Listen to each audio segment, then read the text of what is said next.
Kabuchai, he has lost the seat to DCP and MCA seat. Yes. Wetangula. Because the moment you go outside to see, when you are going outside to see is when they are switching the ballot boxes.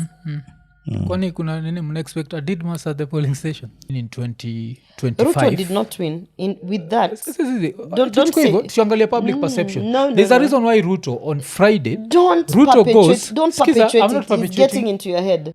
That is not a win because you will do nothing.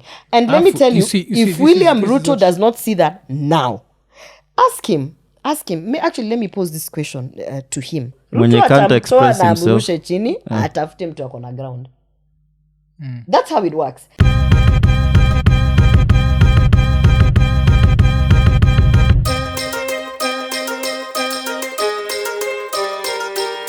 Ikonene. Na hii ni an by-election special. Na of course tukabaki tumeita Muhesh Gloria Orwoba. Sasa and asante sana Joko kuja. Tumekupatia very short notice. And asante. Na unajua bado ninanyonyesha. So imebidi abandon mtoto. And that's why tuko thankful kabisa. But I just needed your reaction. I feel like Thursday ilikuwa such a confusing day. Because a few things happened that I didn't expect to happen. And others nilikuwa na expect zifanyike. But tuanze na what surprised you the most? You come to results. Well, umesema a few things you expected to happen. What did you expect to happen? ODM Boyd, nilikuwa na expect uko juu ya chaos, the fact that Budake, San, there's that level of intimidation. I expected that to happen. Of course, hizi ma MCA seats za Rift Valley, I didn't expect anyone apart from UDA to win. But now, ikikam to DCP, there are things I expected to happen that didn't happen. Like? Mbeere North. I thought that considering the amount of anger in the mountain, I thought that alafu pia kuona Rigiji kwa ground akitembea. DCP won Mbeere. Yeah. Mbeere North. Yes. Okay, so tuongea hiyo. So that surprised me. What else surprised me? And pia another thing that surprised me was the level of violence in a by-election. There was so much violence. I don't think I've ever seen violence. Yeah, so much violence. It was for us who are in politics, sisi tulikuwa tuna expect.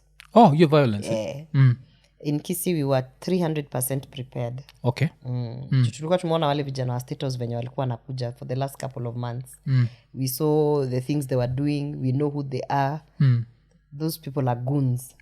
So sisi pale Kisii tulisema sisi hatuta deal na watu kama ati tuko kanisa. Sisi tulisema hapa tuko na shetani mbele yetu. Unajua ukienda kudeal na shetani uendangi ati kama umenyenyekea kanyaga hadi nyawinyo. Nyawinyo ni so preparation yetu kusema tu ukweli. Sisi tulisema we are going to the battlefield na tulikuwa tunajua kura ni zetu, lakini tulikuwa tunajua ile mpangilio watu wako nayo ni kuiba. So pale pande ya kuiba na kwa fujo na nini na sisi tukaeka gear 5. So wacha tuanze na hiyo because leo tuko nayo for too long. Yes. So let's start with Mbeere North. It was a very interesting election to follow because one minute I see UDA declaring victory.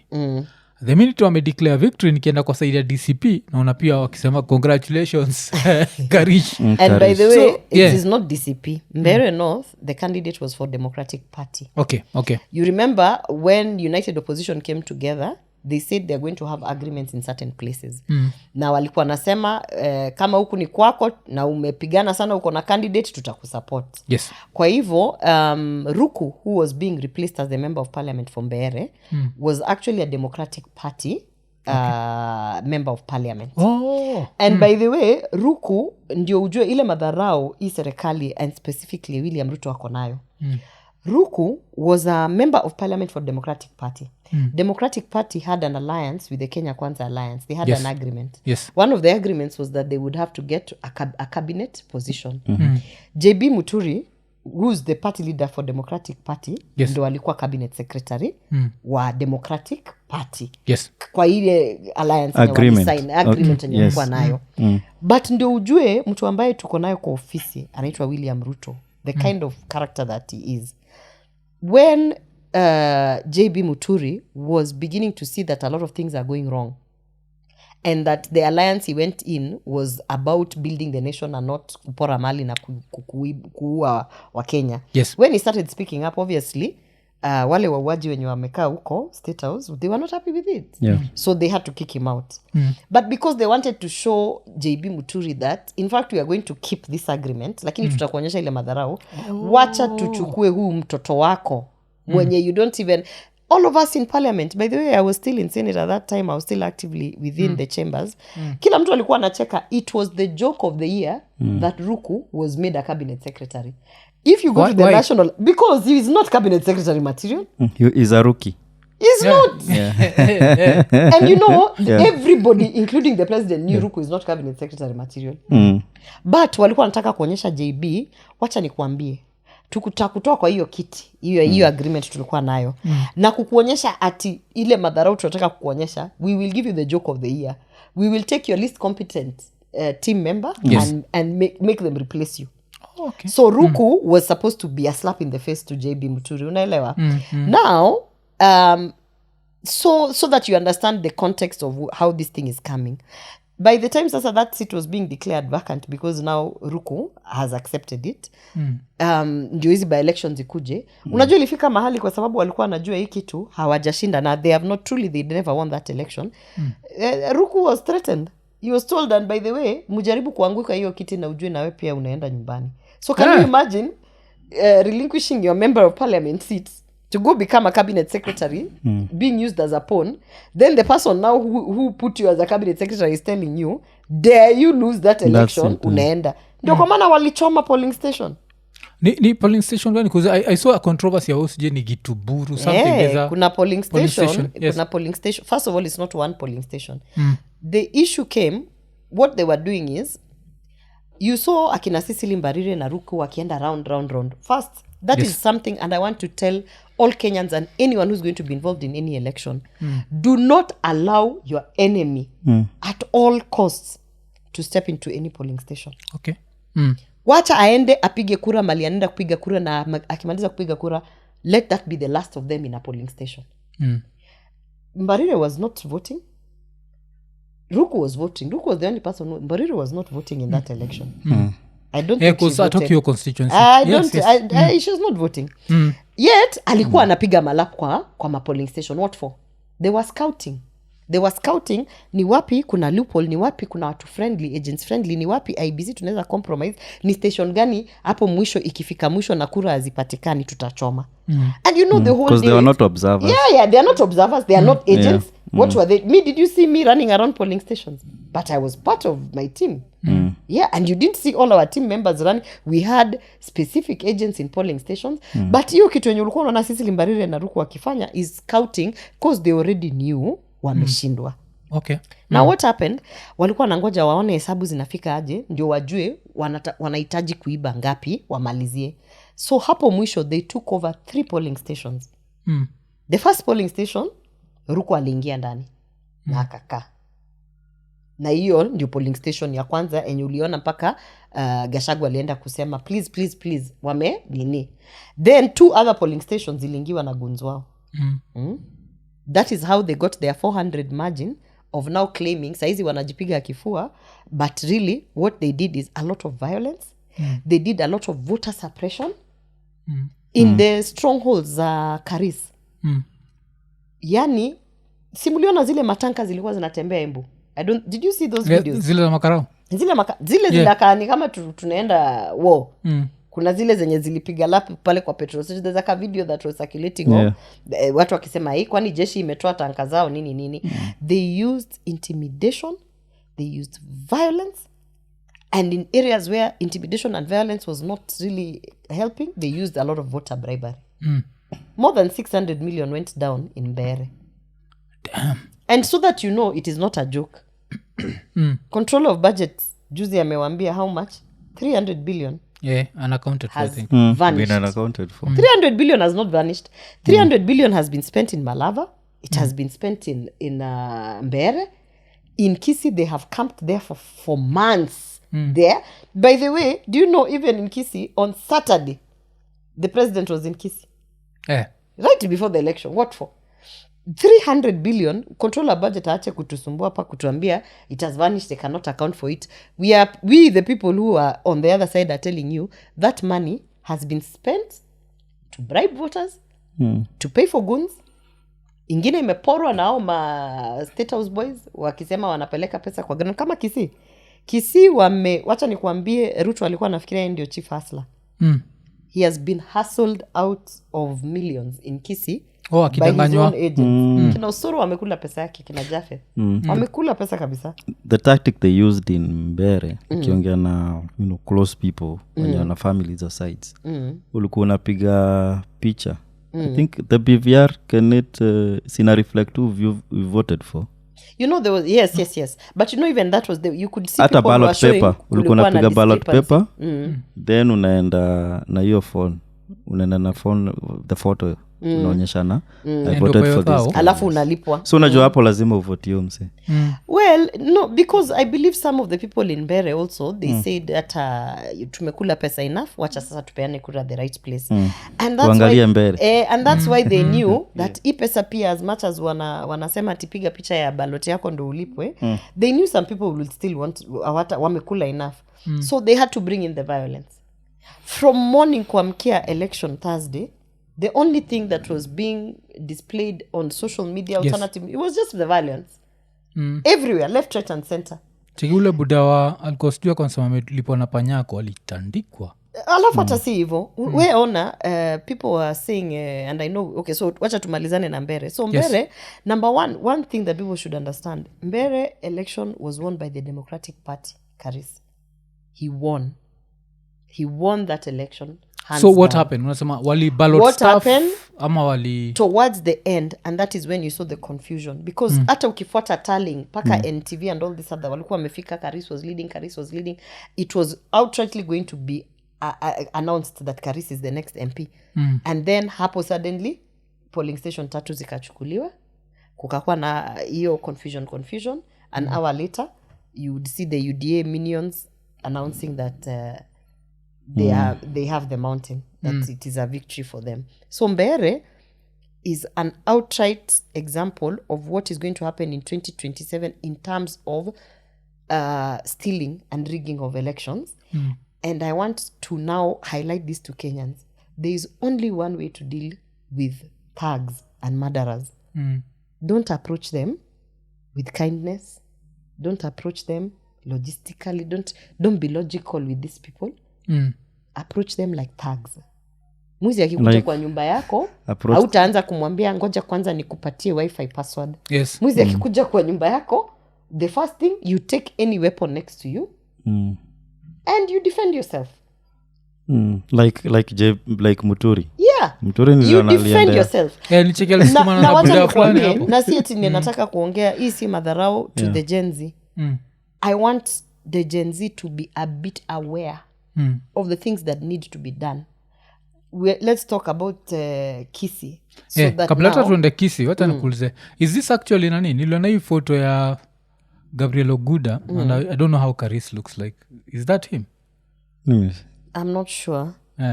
But you know Gabriel Oguda, yes, unakwambia. That's why. Let me not say because unajua kuna watu wengine wakikuja kwa news feed yangu huwa nina scroll. Mtu kama Gabriel Oguda surely ni mtu wa kusikiza. Gabriel alisema Gabriel one day ameuza his soul for 5 shillings. This is the guy. Another but day, if it's in terms of defeat, anybody can yes, be of like course. this. But even but no, but it's not even about that. Gabriel akuja hata anominatiwe ndo anze kuongea maneno ya siasa. Anominatiwe kwanza, hata hajai nominatiwa. You know, people keep saying hata hujaitisha kura. Hata hiyo nomination wanadharau, hajawai nominatiwa.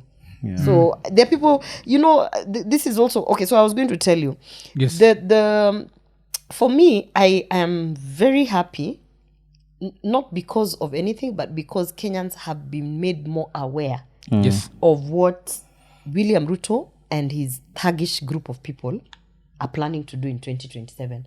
And you see, the good thing about it is we have 18 months. Yeah. Ini mocks. Ni mocks. Ukifanya mocks unaambiwa sasa now you know how to adjust. Now, a question I kept on asking my own Gen Zs who I work with. Show me how you are part of this election. Show me so that I can tell you this is where we will liberate this country and this is where we will end up being theoretic people online. Yes. Now unaona there's one thing that Rigiji aliandika at one point akasema Ruku amechukua station, ameingia kwa polling station nini akaandika anyone who's between age of 18 to 35 years. Yes. Amkeni muende you take over the polling station. And people thought it was a joke. People started making fun of it at and other short stories. It was not a joke. It was not your future is going to be stolen from your hands like this in a matter of minutes. If you are not willing to get up and do something. Okay. And I want you to look at the paradox between Mbeere and Kisii. We were not leaving anything to chance. Okay, so Kisii mlininiaje? Wacha tuangalie Kisii, then we come back to Malava. So, and clarity. The party that lost the Mbeere by-election is DCP, is DP. Democratic Party. Okay. And let me just say this. If there is a person who should be thanked hands down and anafaa aitwe mahali sijui kama anakunywanga hizi vitu si tunakunywa apewe kama anakunywa chupa aambiwe bana na hiki tu umetubeba ni Gachagua. Because Gachagua nayo amebeba hiyo campaign. Ameibeba mpaka watu wamesahau chama ilikuwa Democratic Party, wameanza kusema chama ni DCP. Okay. And that is what united opposition is about. Nakuja kwako, we are in this thing together, nitakubeba mpaka mwisho. But remember, the candidate was a Democratic Party candidate, but because united opposition is so determined to stay as one and remove this guy from office, it's rather mupake hiyo matope yenye mnataka kupaka kwa Gachagua, but kubeba hiyo election nayo ameibeba. Because even the guy who was announced as the winner, nimejua picha yake leo. Wamuthende. No, you know, you wish those people all the best. The good thing about this kind of situations is in Bonchari in 2022 we had a by-election. The state came down hard the same way these people have come down in Mbeere. They came down hard. That is when akina Alice Wahome walikuwa nafukuzwa kwa Mama Indi. Mnakumbuka by-election ya Kisii akina Alice Wahome wameenda na Tanga wakafukuzwa wakaingia kwa Mama Indi, yani because the state came down, yani tear gas nini live bullets kila kitu, because they said liwe halo Bonchari they are going to win. They won. The guy was in office for how many months? 2022 he lost. He was in office for less than 8 months. Kuzikata saizi ni he lost because it was not a legitimate win. It was a stolen election. It was force, violence, goons, everything. How do you think now come 2022 it doesn't last? It's superficial. So because niliona watu wa DCP not DCP, okay, maybe DP, Democratic Party wakisema they are going to court. Is it worth going to court saa hizi? Yes, na elections? Listen, elections ziko pale. Hii ndio kitu naambianga watu. Kila mtu akianza kufikiria hivyo, my friend will be walking out here with their knees open ready to do the next thing. Justice must be followed, and no matter how long it takes, no matter how inconvenient it is, no matter how stupid it looks, you must pursue justice. Otherwise, you are going to be encouraging these murderers and thugs to keep doing what they're doing. So justice has to be pursued. Hata kama election ilikuwa inakuja next month but one. Yes. Justice has to be pursued and the right process is through court. Malava. Kisii, yes.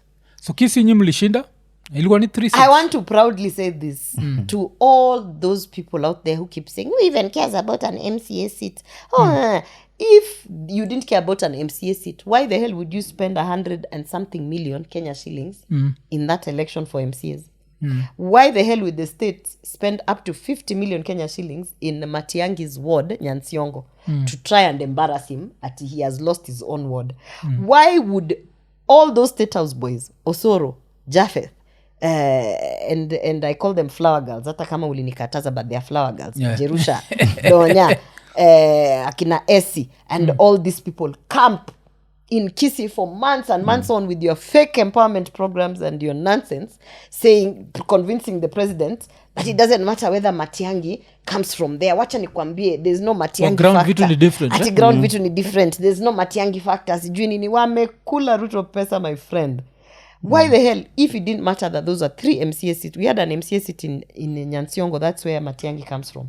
His ward. What had happened to your MCA, the present one? That one they had gone to court and then he lost. Oh, he lost. Okay. Yes. We had Nyamaya and we had the Kerenyo, one where they passed on. And I want to say, if these things didn't matter at all, what was all that camping in Kisii? So don't come here because us we have won the election to start telling us, hata ijalishi, hata tunini, hata ni MCA seat. Hiyo MCA seat yenye mnadharau, Wetangula home ground yake, Kabuchai. He has lost the seat to DCP. Yeah. An MCA seat. Ah. Yes. Bungoma. Uko mali. Unakumbuka last time Asatia nilikuambia Chebulati. Was it in this show? We went to Chwele. A place called Chwele atungepita. Tukifanya the United Opposition Western Circuit tour. Kuna mahali tulifika akina Wetangu wale waliturushia matia gas. We were met with so much violence that if the road show was supposed to go from point A to B, we had to retract, go around, go to point C because we couldn't pass point B. That point B where we couldn't pass, there was a by-election for an MCA seat. That place. And DCP, and not DCP, and the candidate who won is not a Ford Kenya candidate. Oh, damn. Okay. Yeah. Yes, okay. They have shown Wetangula the middle finger. That overrated the politician who can deliver nothing. Yeah, so that's why I'm saying if it didn't matter, then also that one didn't matter, I guess. But it does.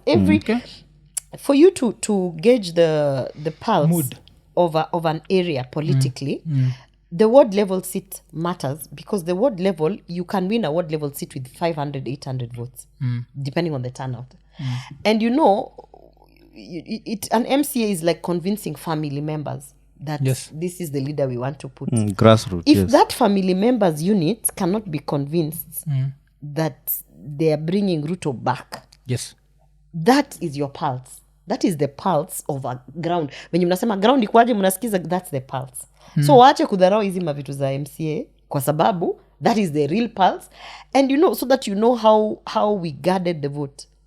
In Mbeere, they have gone to take over 3 polling stations so that they can cover a margin of 400, so that they can beat with 400. Yeah. An MCA seat in Kisii, you can win with 1,500. In fact, some of the results were less than 2,000. I'm telling you, 100 million was spent, and they could not purchase 2,000 votes for one ward. Yeah. Yes. You know, it's si kama constituency ati unatafuta 17,000, 16,000. You're just 2,000. President Maka alikuja Kisii Saturday. Wakijifanya wanaenda kanisa, lakini we know what they were doing.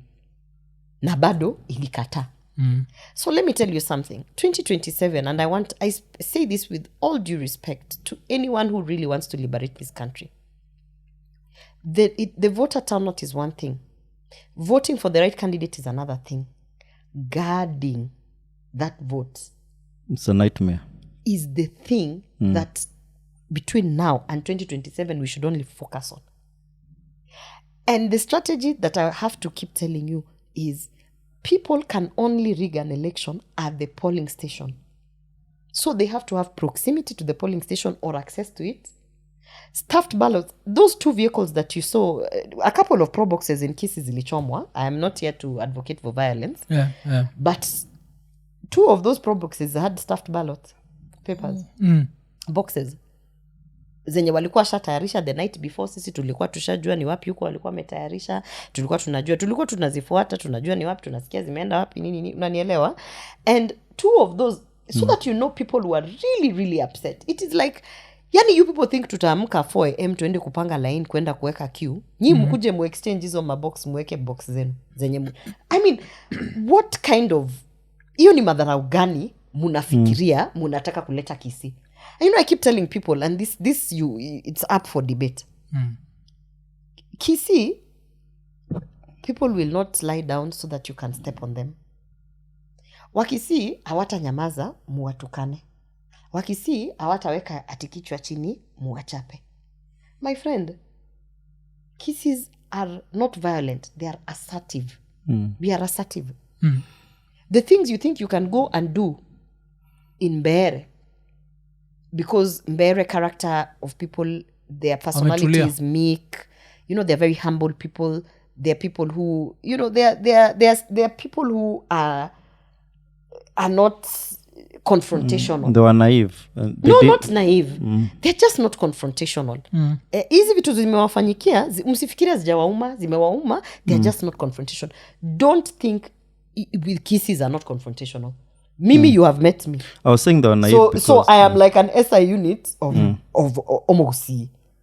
Now, I want to tell you, hiyo ndio ujinga walikuwa nafikiria watafanya kisi.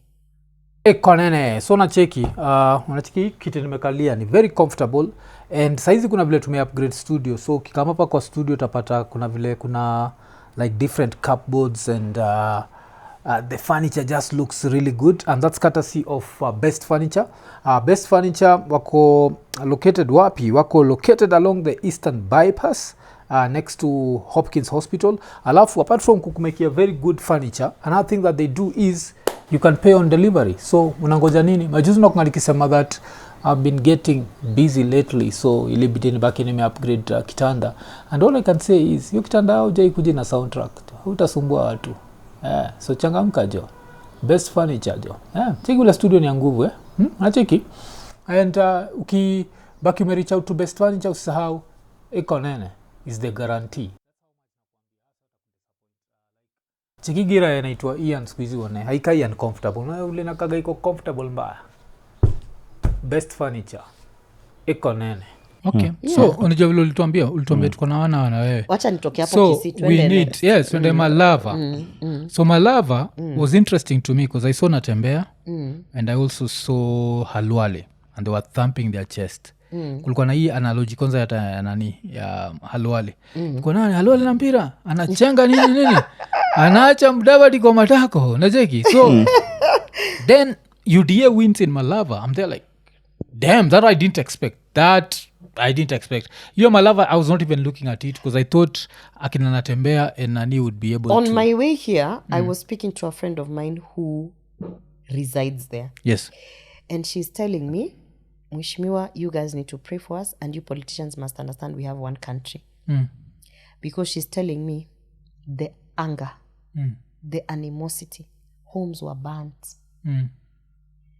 People were saying, oh, Panyako has gone crazy. What would you do if someone put your driver to death a day before you have to go and cast that vote? Okay. If you don't go crazy, when is shetani? Well, I mean, I even wrote it on my Twitter. The word keeps escaping me. There are some 7 extra books of the Bible that were removed. If you go and read those books, they will tell you how the fallen angels, who are in the form of spirits, they went and mated with human beings. And they produced creatures that are in human bodies but are not really human beings. They're called Nephilims. What is the name? You can do a quick Google search. Those creatures have got no empathy. Those creatures are dark spirits walking around this earth. I saw someone making fun of Panyako, saying he has lost his mind. And this person happens to be a UDA noisemaker. And I said to myself, but you are one of these spirits. If your driver can be killed, and you will comfortably just go and vote and be okay and clap your hands and sing Kumbaya, you are not a human being. But so Panyako is rightfully so, should have even lost completely his mind, because the kind of violence that was meted towards him, his family, his staff members. And this one I speak respectfully, because when I was dealing with the fake job and labor export that this government has, do you know that one of my staff members was actually abducted and akateswa because of it? So when I say this, I know exactly what the state is capable of doing. And they killed this driver. So today you people can celebrate. I'm seeing people celebrating, UDA idiots running up and down saying ABCD. But that life that has been lost is not going to, it's not going to be quiet. And that person I was talking to, that friend of mine who lives in nini Malava, alikuwa ananiambia mheshimiwa, you politicians you need to understand, sisi hatuna nchi nyingine ya kuenda kwa sababu saizi ground ni moto, it is so volatile, you don't even need to light a matchstick. So while all these things are being done just so they can come out and say we won Malava, every single government that has gone down did not go down one day. It was a build-up of events. That anger that is being experienced in Malava will not die out. And why it will not die out? These people, the moment they steal the election, they kill people, they burn people's properties, then they come back to your face to brag that we have won. So unajua there's another thing that ile kuna watu wataniuliza, you are a former UDA damu, sindio? I'm still in United Democratic Alliance. Yes. I'm still a member. Na mkiwa UDA, Bado I sijatoka. think one of the things ile mko mnapendaga kusema ni elections are unriggable in this country. Na kwa ile time tuka Raila alikuwa anashinda kiteta sana, anasema kuna games zinachezagwa hapa mbaya sana. Mko mnasema hivyo. Majuzi nimeona wewe saizi unasema elections are riggable, then mnakuka just this week Moses Kuria is on record saying mimi ndio niliwafundisha kuiba kura. You know, Sasa I'm from a meeting. I'm from a Kisi meeting before I came here. Yes. And one of my parting shots, I told them, Osoro and Japheth, they forget that when we used to be in UDA, I was there, Kibagendi was there, Kemosi was there. These people who are now in our team, the Matiangi team, the opposition team, we were in UDA. Yes. And some of us are still in UDA. Yes. So when you come back to plan the violence and all those things you are planning, are you forgetting that we used to be on the other side and we used to think of how we are going to counter the violence that was being meted to others? Because when Tanga was Tanga, and that is when I was in the election, when we had the by-elections, I've told you the Bonchari and all these other by-elections, we were the same people anticipating, this is what the state will do, this is what we are going to counter. This is what the state will do, this is what... So when I see these state house boys running up and down doing the same things, forgetting that their players are the same. Unajua, hii game, players wanafanyanga to transfer window. Transfer window wanatoka huku wakienda huku. Unaelewa? So first of all, elections can be rigged at the polling station. Even last time when I explained how William Ruto won the election, I explained how he won it. Yes. How he won the election in terms of how he the formula, the things, how believe, so that people start understanding actually he did win that election. And I'm trying to tell you now, in the same spirit, because we knew where the loopholes are, that same spirit is what these people are doing. They are actually ni kama ethical hacker. Ethical hacker atakuonyesha backdoor ya mahali utapitia kuhack your website ama your platform. So it's the same players. Everyone amekuwa mjanja. The only difference is people might be sloppy here and there. Elections can be stolen and rigged at the polling station. It is at the polling station where you stuff the ballot boxes. Because remember, once they finish casting the vote, the votes will be counted at the polling station. The boxes don't move. The boxes move after they have been counted. All presiding agents have signed. Yes. And everyone hamekubali. Ndio hizi tuliona zilipigwa kura, box haijatoka hapa. That's where ballot stuffing is done. That is why if you look at some of the videos where in Mbeere, where UDA people had been sent to go and try and stuff boxes. There's like a video unaona watu wanajificha chini ya meza, wengine kwa kona nini, na kulikuwa na boxes walikuwa wanajaribu kuleta. It's just online. It's because you cannot take a stuffed box to the tallying center. You have, because everything is counted at the polling station. Even the seals are recorded. At the polling station. At the polling station, yes. And that is why the business of having opponents walking around polling stations is what you should be very vigilant of. Because if I want to mess you up, I have to mess you up at the polling station. If you have a stuffed ballot box, and I have to get the PO had already declared Mwaf as won in this particular... you can't, but it doesn't help. Your stuffed ballot box has to be put in before the vote has been counted at the yes, polling before the count. Yes, yani saa zile wanasemanga ati sijui health break muende kwa choo ndio mkuje tuhesabu. Si hapo ndo wana switch boxes. Like Botswana. Yeah. Like Botswana.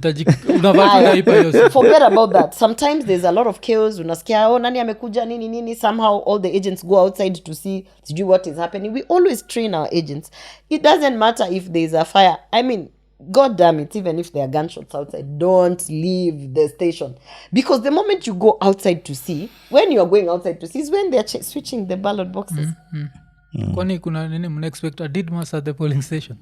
No, but sometimes the tactic is always create a distraction so that the agents come out of the polling station so that you switch the boxes in terms of stuffing ballot boxes. Hiyo joke yangu imekupita. Imenipita. Najua alishutu mtu pale.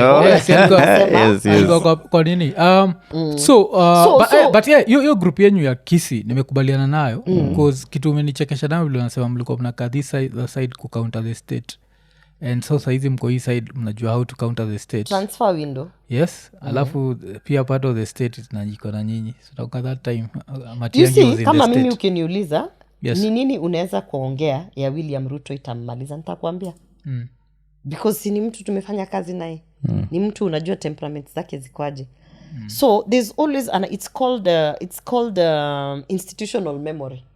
When you have institutional memory, that's why when you're doing change management, when you are changing people from an organization, you don't fire everyone. Lazima wache one or two people when wanaweza kubeba your institutional memory. Yes. That is why I keep wondering, and let me tell you, I'm in some WhatsApp group where these two State House boys, this morning they've woken up, wanajipiga kifua, Malava, Mbeere, nini. And in that group they never talk. When we talk about 300 billion getting lost, when we talk about all the negative things that this government is doing, you never see them talking. Let me tell you, all of them have woken up. It's like they just bought data for the first time. And now they are very active talking about Malava and Mbeere, abusing Rigiji, abusing Kalonzo. And I am asking them in that group, or rather telling them, yes, you must be the most foolish creatures any person can ever hope to have in their team. Because if you understood the animosity and the anger that is in the people that you have stolen from, the people you have robbed, the people you have murdered, you would even just sit silently with your win, clap for yourself in your room, and move on. But wacha nikuambie hii kiburi yenye wanatembea nayo.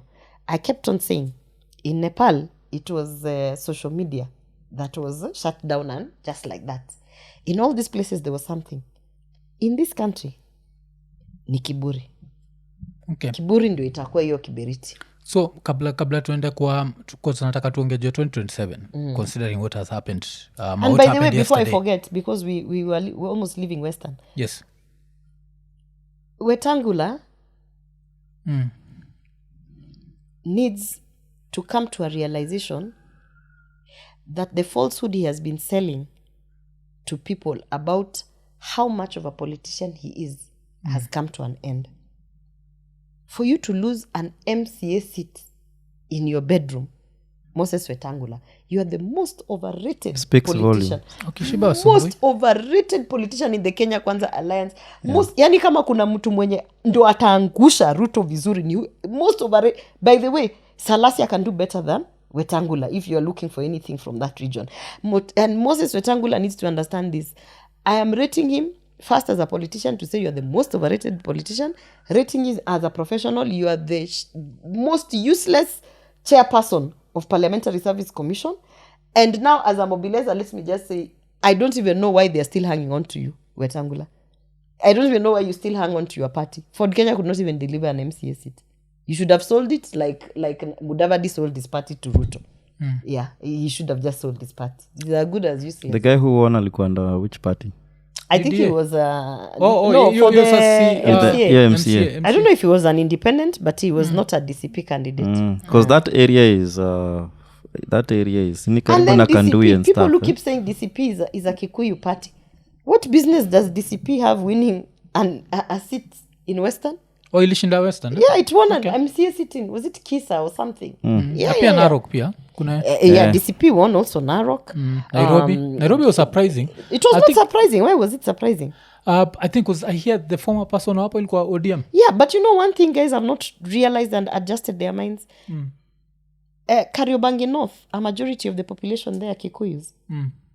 It was inevitable that they would vote for Rigiji's person. Say whatever you want to say about Rigiji, but even in Narok, the DCP seat won because the majority of that particular region are Kikuyus. Now, the reason I brought about Western, there are no Kikuyus there. Yeah. But he still won the seat there, courtesy of Cleo and the influence he has. So, for me, I am so excited about this whole thing. People are saying, oh, you should be upset. Nini. First of all, in Kisii, we have delivered all 3 seats to Matiang'i's candidates. There are some guys saying, oh, but Matiang'i is under Jubilee. How come Jubilee did not win? Those are the guys who don't follow politics. By the time he entered Jubilee, we had already fielded our candidates wherever we were fielding them because he had not entered Jubilee yet. Yes. So we had to field our candidates. And secondly, in Kisii, Matiang'i is the party and the party is Matiang'i. If today Matiang'i woke up and got convinced that he's going to enter DCP and vie in DCP, Kisii will be DCP. Okay. If today Matiang'i wakes up and says, by the way, he has shaking no Ruto's hand. Yeah. Kwa Ruto nayo akienda, we'll wave with him. Tutamwacha aende peke yake. Kama kuna mtu amekataliwa Kisii kabisa, hamwezi uza ni Ruto. That one, just take it from me. In fact, but Matiang'i is the party and the party is Matiang'i. Let nobody lie to you. If Matiang'i says right now that Kisii, I have opened up, watu wapigie kwa chama yoyote, lakini presidential munipe, hivyo ndio watu watafanya. And I think let's stop being a win is a win. We have won, and anyone who wants to a win is a win. That's why sasa nini kuza uko karibu kutuhepa, so before tuhepa lazima nikuulize. Yes, mnaweza sema imeibiwa, sindio? Kimeibiwa. Lakini as things stand right now, the united opposition basically in quotes had put lost to Ruto in this one. Yes, there were tactics that were used. There was a lot of things that happened that were very suspicious, the amount of violence. Jana nilikuwa na boy fulani ule ashaiwakia a politician as a bouncer. So they have this group of bouncers, the ones that work with politicians, the ones people normally take as goons, but they're not goons. They're security. They're security. And he showed me some photos. Kuna mtu alikuwa amekatwa kichwa nikaa nini, like half of the face imeenda. He was still alive lakini. Wapi uko? I don't know. Because niliambia tu sitaki kuangalia, akanionyesha mtu amekatwa mguu. Like the amount of violence yesterday, I don't think a lot of people realize it was bad. It was a lot. Yes? It was a lot. So, but with that, in quotes, Ruto still won. If I use this tactic and I win in 2025... Ruto did not win with that. Don't say... Tuangalia public perception. There's a reason why Ruto on Friday... Don't perpetuate I'm not it. It's getting into your head. Wacha nimalize statement yangu. There's a reason why Ruto on Friday alipanda juu ya gari Kiambu County. Kwa iko nene. Walisema, umemcheki akiwa Kiambu County. Alisema iko nene. Kwa Rironi. Yes, anasema zile... vile nini watu wanasema one term wanasema nini, but him is selling an agenda. So politics is about perception. So from the outside it looks like he won, and he won something, because don't forget, if Ruto was to keep even 20% of the mountain, he can be maybe guaranteed of the presidency. Yes, but I'm just saying if he was to keep that, basically his presidency would be safe. No, because listen to me, and that's why you have called me here, Mwaf. You're calling me for expert opinion on politics. So listen to my expert opinion. Okay. And I don't want you to be persuaded by the State House bloggers that Ruto won. Ruto won nothing. I want you to listen to me this way. God needs for united opposition to be prepared to deal with thieves and murderers during an election. And this was the perfect platform to showcase that in some areas there is room for improvement. When I say that, I mean, in terms of voter turnout, we got out the vote as united opposition. Give it to united opposition. Voter turnout, we got people to go for a by-election and vote. In terms of ensuring that people are vigilant, give it to the united opposition. How many videos have you seen circulating of people trying to rig the election, of IBC officials, some of them just going rogue, of people campaigning, past the campaign period and IBC doing nothing. So in terms of even getting the citizens to be sensitized that there are things you yourself as a citizen you should do during election, United Opposition got it right. In terms of even ensuring that we are going to come to Magarini to support you despite the fact that it is not our candidate. We are going to come to Kisii. You saw Martha Karua and Mkisa Kitu going to Kisii. You saw Kalonzo going to Magarini. You saw Rigiji going to Mbeere, and yet it was not his candidate. In terms of showcasing the united opposition, we got it goddamn right. Now, tell me one thing that these goons from UDA and these thieves and murderers have gotten right in this by-election. They have gotten won. This, They won the no. seat. Listen. Parliament. You have to, you know, in politics, it is about processes improving and moving forward. Yes. The one thing they got right. You saw the driver in Panyako's driver. You've seen yourself. You've told me how many videos you have seen of people. They have gotten the violence right. So they are also preparing, as we are preparing to do the right thing as united opposition. You know, the government is also preparing to do the Suluhu thing. So they are also sharpening their skills. They are sharpening their skills of theft. They are sharpening their skills of voter bribery. They are sharpening their skills of rigging an election through stuffing of ballots. They are sharpening their skills on innocent Kenyans so that they can intimidate people. They have sharpened their skills of even understanding the psychology of Matiang'i, Gachagua, akifanywa hivi ana react aje. They are sharpening their skills. So this game is like this. I want to just say it like a game. It is not a game, but it is like this. You have the villain who will always be evil. The villain will always practice to make sure they literally inflict the most pain and anger. They are doing their job. We are now angered and Kenyans are in pain. And in fact, if UDA is walking out of this thinking they have won, they are idiots. Because let me tell you something, go to Malava. They have not won. They have sharpened their skills on being the villain, on inflicting pain, on inflicting anger. That is what we require for 2027. So that in 2027, if Ruku or any other person decides to even as much as show up at a polling station, let alone burn it down, italipuka. So people, I need people to see this in a positive way, that we are gearing up in the next 18 months to deal with the devil.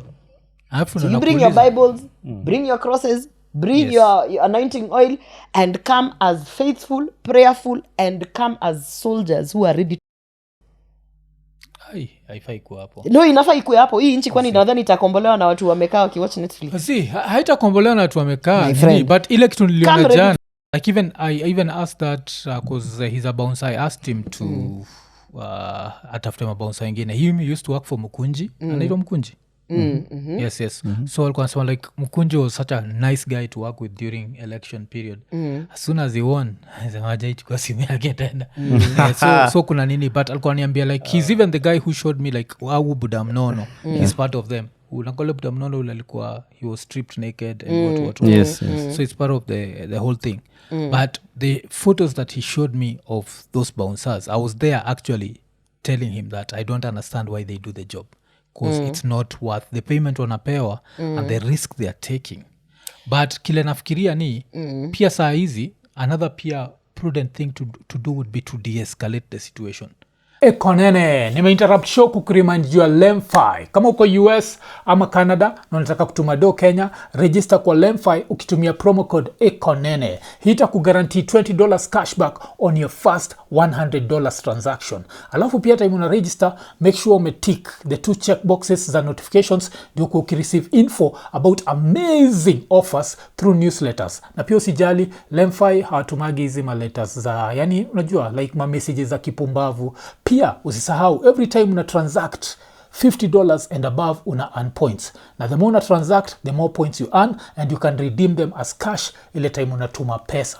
Alafu pia kitu nanibamba kabisa ni saizi ukitumia LemFi mzabaki umelipa pay bills na till numbers directly. That means mzabaki umehandle bills za maparo wako ukiwa hizo maside za States ama maside za Canada. Alafu pia we mwenyewe as a LemFi user baki umetafuta ile button imeandikwa get USD $20, ubaki umeinvite mabeste zako, na ukiinvite mabeste zako on their first $100 transaction unapata pesa ngapi? $20 cashback. So unangoja nini? Baki umechangamka, ingia LemFi. LemFi, international payments for everyone. IKONINI. So I think if you are vigilant enough, it should not reach a level of life and death. Does that make sense? No, it doesn't make sense. Yes, it should because not reach people a ask level me of life and every death. day, why are you in politics? And I keep telling them, I want to be a change maker. And guess what? You're not going to be a change maker in an easy way. For you And I to know be able freedom to ain't stand free. I up, know that. no. For you to be able to stand, you're not understanding this. Let me put it in perspective. I opened my mouth and said, there's something very fishy with the labor scandal. I got fired. The repercussions of getting fired are not just, okay, today I have a job, tomorrow I have a job. They are detrimental to my political career, to my whole living. Yes. And if you're not willing to make certain sacrifices, then you're also not willing to liberate this country from where it is. Let me ask you, you have seen Control of Budget repeatedly talking about billions and billions of shillings disappearing, poof, into the air. And you are wondering, how come no one is doing anything about this? But still, today, try and not pay your electricity, which has been inflated by all the levies. They will switch off your... At one point, everyone has... Kuna mwisho itafika. Yeah, kuna breaking Kuna point. I don't breaking understand. point. Now, what I'm telling you, for politics, and this is where people go wrong, politics is something you must enter with passion.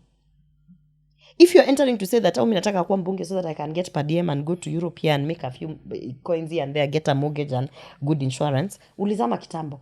When you see people going to the battlefield and you're wondering, more often than not, I get my own family members asking me when they are seeing things and like, you know, tuko kwa ground, na wambia tuko tika siezi shika simu, nini, story. Wanauliza, why do you do this? You don't need this shit. Gloria, you're okay. Go. Lea watoto wako, you're good to go. And I tell them, you guys don't understand. You don't understand the influence you can make as a good politician, as a good leader once you get to where you need to get. If you understood that, Mwafrika, today you will be with me telling people, Yes, come ready with your Bibles, come ready with your crosses, sijakata hiyo. anointing The oil, only thing, and come ready. Z, najua like big smalls, but Z. So umesema we are not for shit. Yes. No, I feel like so far, because tukigo the violent route, the government always wins. But it's Najua. not. No, I'm not calling people Skiza. to violence. I'm Zizi, not, no, but nasema- I'm not calling nasema- people to violence. Yeah, najua, you're not calling them to violence, but the state has the monopoly of violence. So if the state wants to... Ukiniuliza, 2027, yes? If things get chaotic at the polling station, Ruto wins. If it's peaceful the whole day, the opposition wins.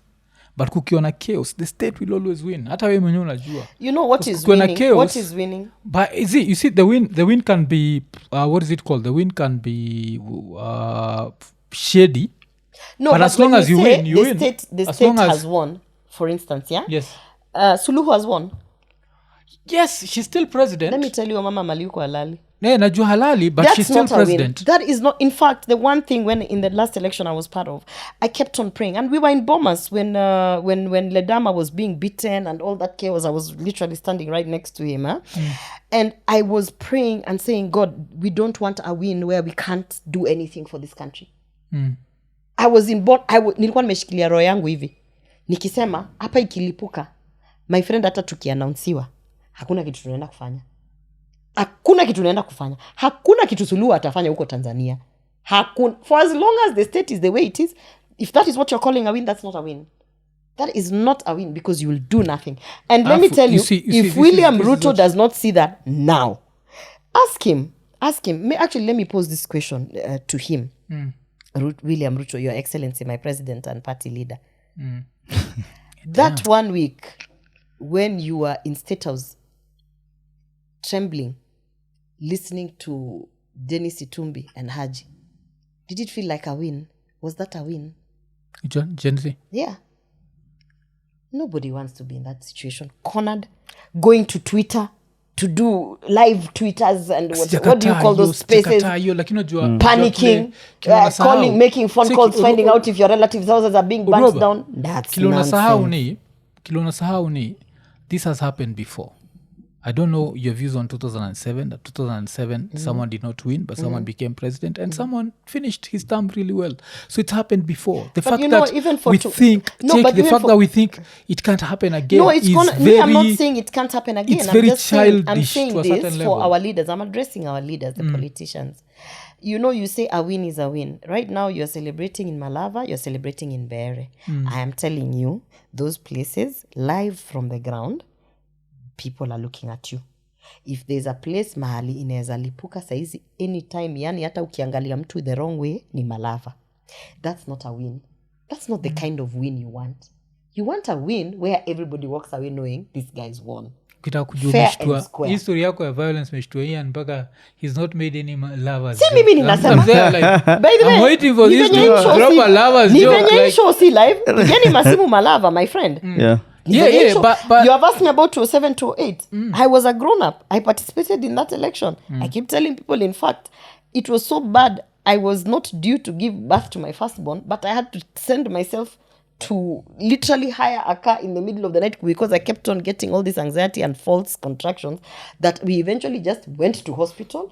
And my husband then was like, wherever this country is going, we can't go when you're pregnant. So tuende for elective cesarean section so that wherever this country is going, we go kama tumeshika mtoto. You understand? So don't tell me about post-election violence. I know exactly what it means. Do you know that even in that theater, when people were being told, tulikuwa tunaambiwa, sasa tumepata daktari mwenye atakupasua, lakini tunatafuta anesthesiologist mwenye atakulalisha. Do you know how bad it was? I asked for all the names and IDs of everyone who was going to touch me in theater. Why? Because I wanted to look at their names. Why? Because that time Wakikuyu na Ajaluo walikuwa napigana na mimi ni Mkisii na nilikuwa naambiwa Nairobi tunauliwa na Ajaluo. My friend, my head was so messed up that I kept on thinking kama ni Mkikuyu ako kwa list yangu ya nini huyu atanipatia shindano nisiamke. Utalala kabisa. So me, I know the first hand effects of being in that situation. That's not a situation I want to be in. That is a situation that makes me really get so upset. Another thing unasahau ni nyinyi, and I don't know how you're going to take this, but out of all the leaders that are there, have you ever seen what Awoko used to call Raila Ayatollah? I don't follow that lady. Yes, but alikuwa namuita Ayatollah. He had this thing where he was like a spiritual leader. So if people believed in him, they'd go to the streets. How sure are you that nyi mtaweza convince watu ende kwa hiyo streets? No, it's one thing to have it hivi. It's another thing. Unachiki TZ, before TZ wapate guts. Zizi, sikiza kidogo. Before TZ wapate guts, the first time wali na protest, it's only one gunshot, everyone went back to the house. So hii yenyu ya 2027, God forbid, let's say mshinde alafu kuchezwe karata. Sindio? Now I'm just saying. Mchezo wa town. I have so many things to say about that situation. Yes, mchezo wa town. You don't have, I don't think Kalonzo has that level of support. I don't even think Gachagua has that level of support. Now it brings me back to where I was supposed to answer you. Yes. First of all, we have no interest in convincing people to go to the streets. Personally, I have no interest in convincing people to go to the streets. Yes. Personally, and with my team, and I know Matiang'i, he is not interested in leading maandamano. And I can tell you this for a fact. It is not our MO. That is not how we operate. And going to the streets does not need someone to tell someone to go to the streets. Gen Z, who told Gen Z to go to the street? Who? Raila didn't tell Gen Z to go to the street. Who told Gen Z? Gen Z woke up and they were like, shit, this life is hard. These guys are stealing our money and we don't even know what to do, but now this is where we are. Going to the street does not need someone to tell people, let's go to the street. We mwenyewe unaona hapa kwa hii studio, utaamka, utajipata umeshuka hapo chini, utajipata huyo mtu wa KPLC mwenye amekuja kukata stima, utajipata umemchapa. Yes. Because utajipata like, what the hell? Like, how am I paying this much money? Why is electricity so expensive? Which I know. It is going to be, and in fact now, let me just say the other thing that keeps escaping me every time we come to this topic. You said the way it looks like Ruto is winning. Ruto is not competing with the opposition. He should know that. He's competing with Kenyans. He's competing, not even with Kenyans. He is competing with 50 plus 1%. Okay. And as it stands, That man doesn't have 50 plus 1%. 50% plus 1, yes. Yeah. Okay. He doesn't have, because that is our constitution dictates that he has to win. Yes, but sasa unajua nini the tricky With part the ni 50 plus 1. mi unajua vile naiangalia I'm looking at it from the violence But of the by-election. The violence of the ni kama hiyo by-election. haijasettle, haijasink. Yes. Anyone who thinks that because Malava and Mbeere have been stolen and rigged and whatever and people killed so that they can come out and tell you we have won, what these guys are doing, which is what you're falling into, they want to create a perception that they still have popularity across the country. Because the real sense of it is, if you were to put now our 47 counties, the other day PD People Daily newspaper did it, and you break it down to regions of opposition and Ruto, that man doesn't have 50 plus 1%, and that man is trying to create a perception. Now you don't buy into the perception that apparently he can get 30% from Mount Kenya. Do not buy into it, because he wants you to buy into it. Once you buy into it, now he will rig.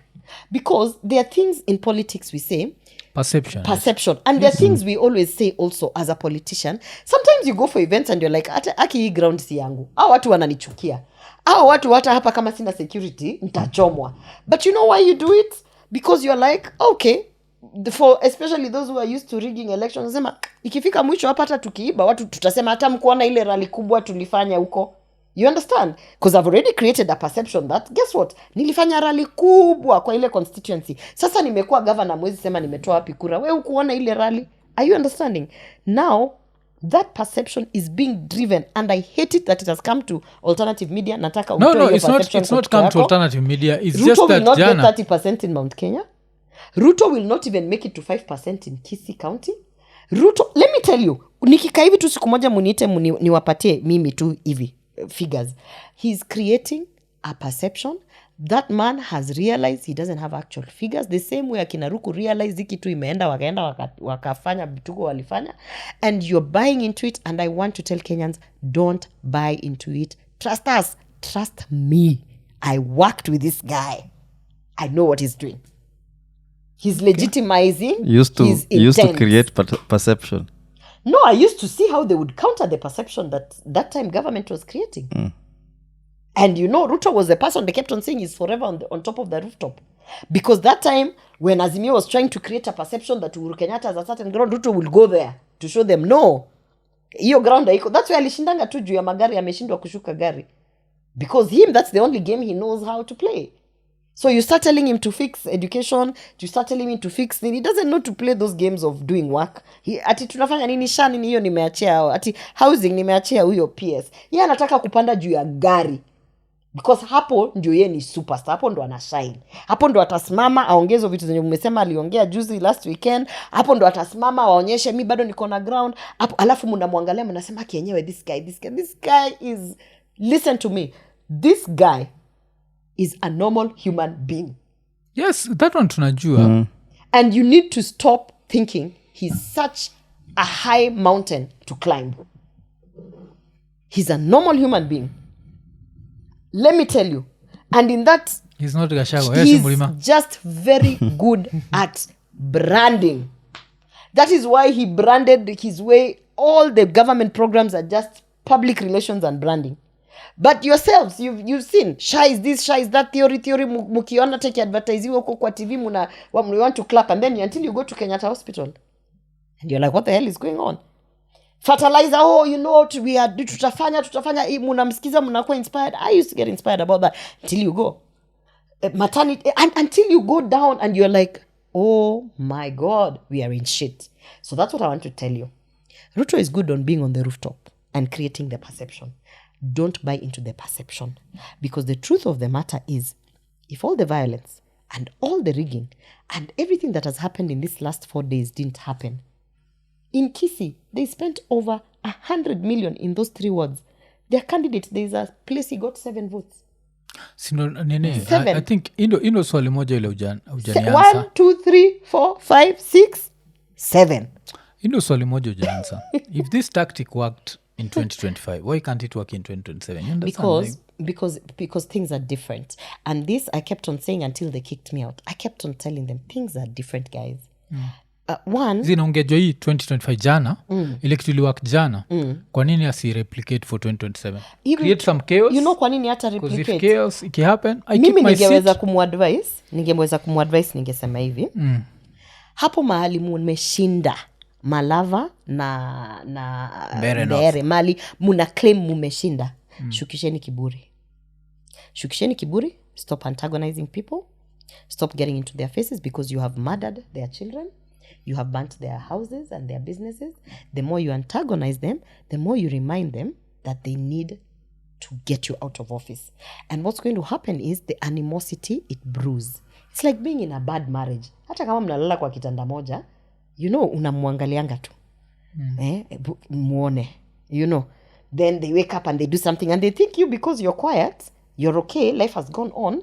But me, every day, I'm just grating for you still will in your food. Hey, every day. Okay. So, what if I was... Play still. Yeah.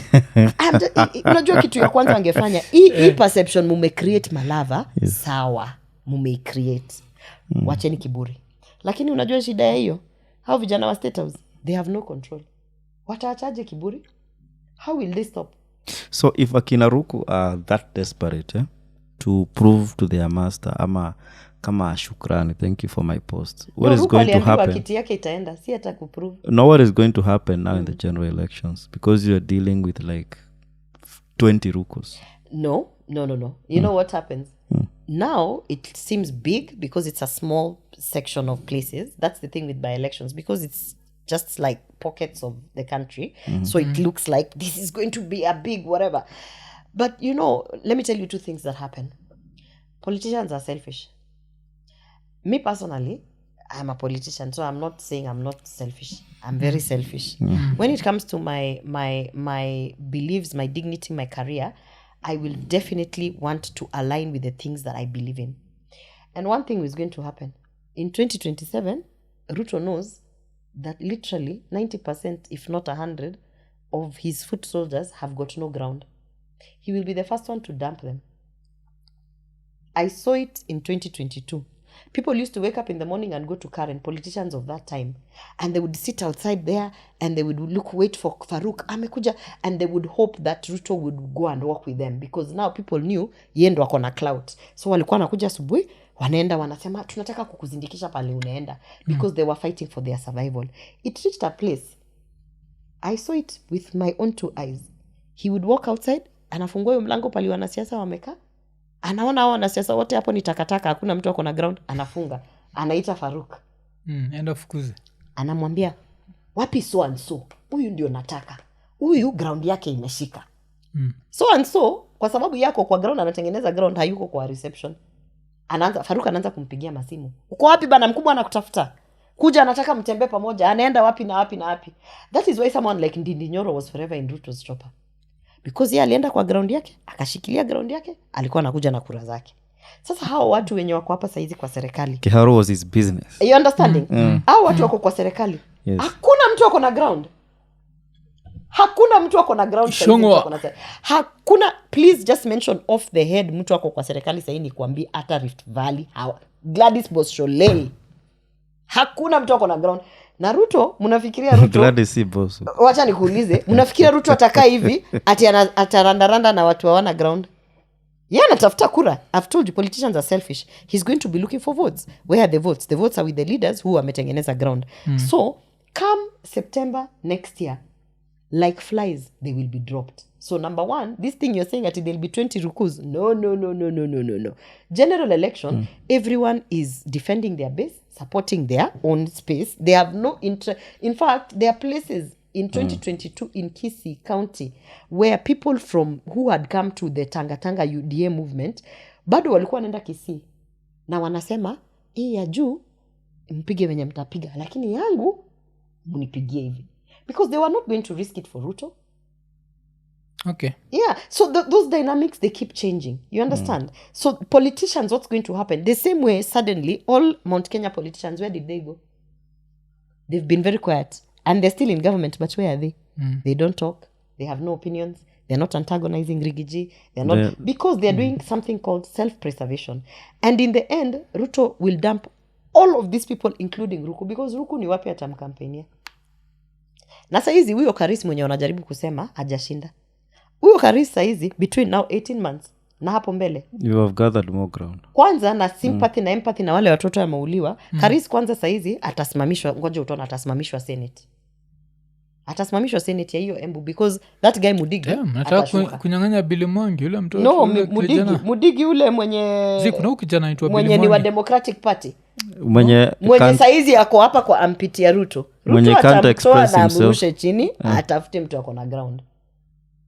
That's how it works. Sisi Mbeere, the people who you would wake up every morning in Karen, they were like figureheads in Karen because Ruto wanted them there.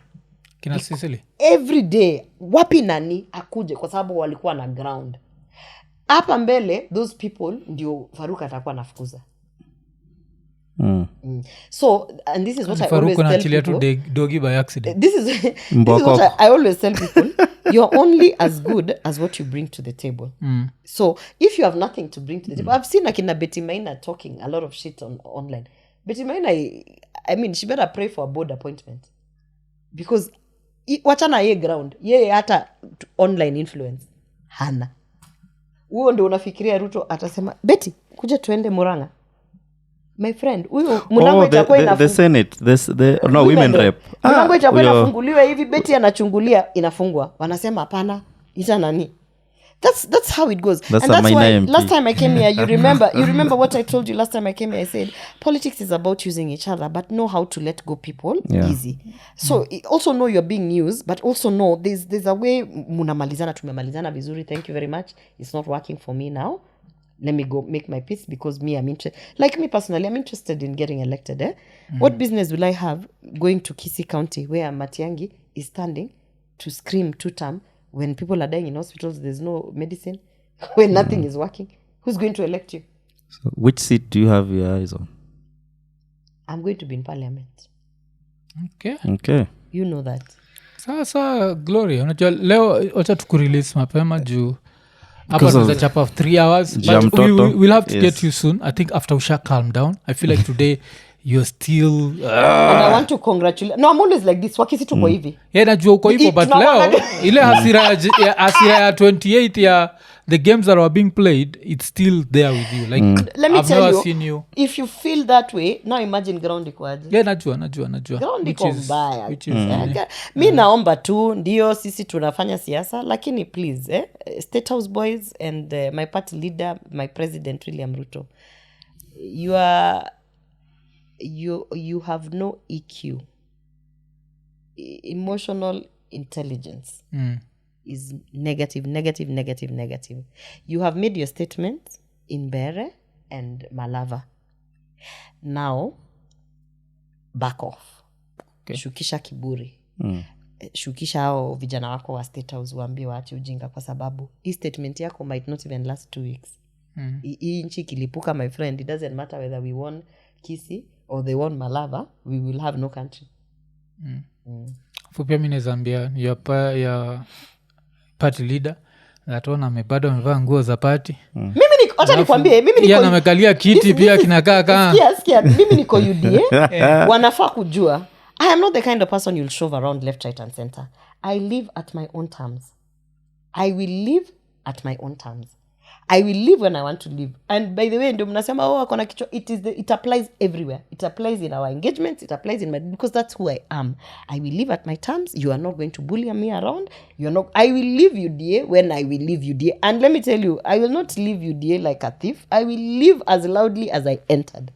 Okay. Yes. But she explained. Umenibamba nayo umesema tiyo vile mnajuaga politician secret, so you know the secret that can letea Ruto shida and that has lazima nikuulize hii swali, si lazima uijibu, but tushambu ati there's a day Ruto alikosana na Matiang'i karibu ashikane mashati. How true is that?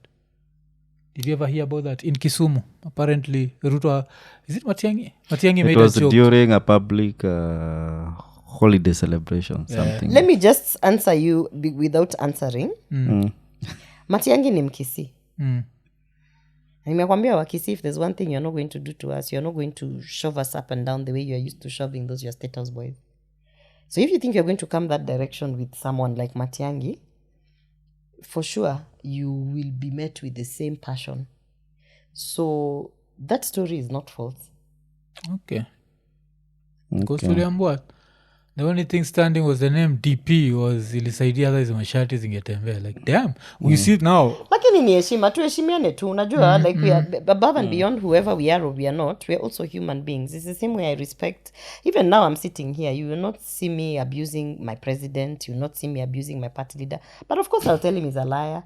Of course I will tell him that, you know, so liars is abuse. No, that's not abuse. That's not abuse. When someone tells you they're going to do something, then they don't do it, they lied. And he's a liar. That's not an abuse. Ikiwa tuseme kuna liar mmoja na wengine unaweza sema wote ni me I only speak things I can actually give you an example. And to me, when I come here and I tell you certain things, I am not telling you because of influence. I'm telling you out of experience. And when I tell you that I cannot support liars and all sorts of concussions of dark and evil spirits that are literally involved in this cult of this government, it is because I have seen it with my 2 eyes. And I have come to this set severally and I've told you it is a cult. And that cult, until you are able, you must be self-aware for you to know, hey, hii ni cult bana, mimi hamtaniingiza. If you're not self-aware, you just find yourself, venye mnasema ukiingia kwa serikali, you lose your mind. You just find yourself in it. But I'm not young. People think I'm young. I'm not young. Mimi ni mama mkubwa na watoto. And there's certain things that if they don't sit right with me and by my beliefs, I will speak up. But I'm also a very passionate person. I'm passionate about everything. That's why when sometimes I talk, people get overwhelmed because I'm either excited about it or I'm angered about it because I'm passionate about things and about life. And I'm passionately telling you, come with your crosses, come with your anointing oil, come with everything that you have, come with your Bibles, because we are fighting dark and evil spirits and you must be ready to. Yeah. Yes. Okay. You must be ready to. Mi pia nakwambia we are fighting for a better life. Sisahau. So, imekuwa ni an Iko Nini special juu ya by elections and be ready to live. Iko Nini. Iko Nini. Iko Nini.